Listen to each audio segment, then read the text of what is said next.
the fan base is crazy, man. Like, you can tell what we mean to the people, and what we do resonates with the city and with the state, and they feel a sense of pride about what we're doing and how we're doing it, you know?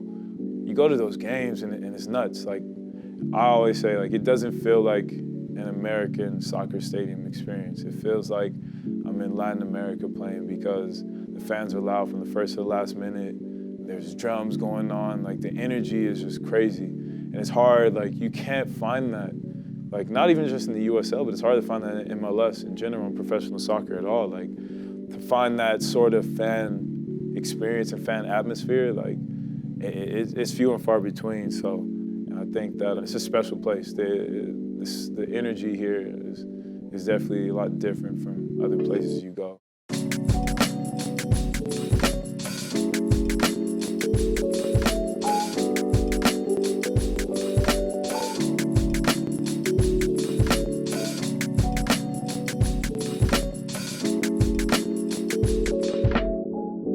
Majority of players go through it at some point in their, you know, especially in America, in their life, where you go on a trial, new team, new faces, like everything. You're trying to figure out how you can get in and how, you know, to make a name for yourself a little bit and earn the coach's trust. I just kind of have this, like, I had to develop this mentality just throughout my life, and also just playing football. Just be resilient, you know, just keep knocking at the door, and, like, also being coachable and being attentive to what the coach is asking for and what our team needs. So I was always trying to adjust my game, adapt to what our team needed at the time in order to make a case for myself to play. So I think those are, like, a lot of the tools that really helped me push into a starting role and, you know, playing a bigger role as the season continued to progress throughout the year. But, you know, we have a good coaching staff and everything else who are open to giving people opportunities, which also helps, which every player just wants, you know, just one opportunity. So a combination of those two things really, like, allowed me to get my foot in the door and, like, make a name for myself a little bit and cement my place as someone that the coaching staff can trust. My first start, for me, was personally, like, a big deal for me. Playing in front of the home fans. I think it was Tulsa.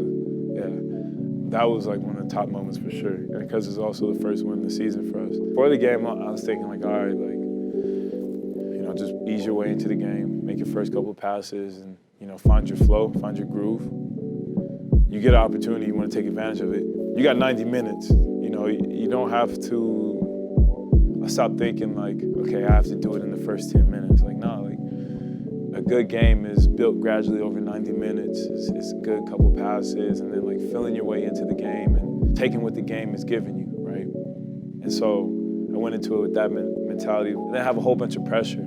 Like, oh, I need to do this within this time frame. I was like, no, just let everything flow naturally. And then, you know, as time winded down, and, like, I felt like we were going to win. I was like, yeah, this is nice, man. And then, yeah, after winning, I was just buzzing. I could hardly ever sleep after any game, but, you know, after that game, I had a hard time sleeping. My adrenaline was going and everything, and I was just happy and, you know, just honestly, truly grateful and blessed to be in the position that I'm in, because it took me so long to get just to this point. A lot of ups and downs and different things, and, you know, I try to reflect constantly on, you know, my journey to get here. So after that, I was just like, man, you know, this is amazing.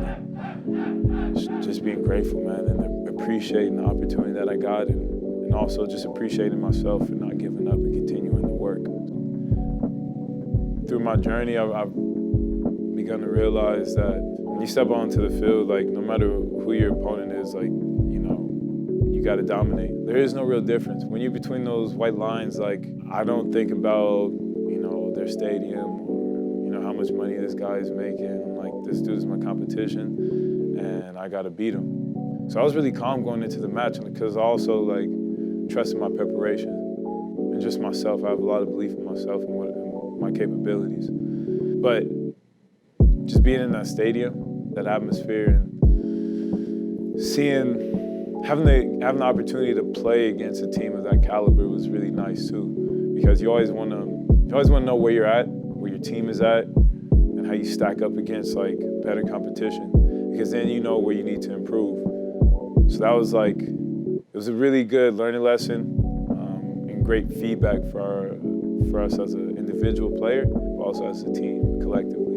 It was like really enjoyable just to be out there like shaking it with the best and, you know, holding my own. So it means a lot every time the fans travel to the away games, but it really meant a lot after that game. They were just proud for us to be out there fighting, and they could tell that we were trying and we were like fighting our hardest and that we just didn't roll over. And I know that they appreciated that, because that's what New Mexico is also about, you know, being the underdog and being a group of people who, you know, put their nose to the ground and just grind it out, you know, make a way out of no way. So I think that like that game was a little bit of a reflection of like the values that we've tried to create as a club, that no matter the circumstance, we're just going to keep fighting. And then also the fans like reciprocating that energy, being supportive and showing up and giving us hugs and telling us like, oh, it's all good.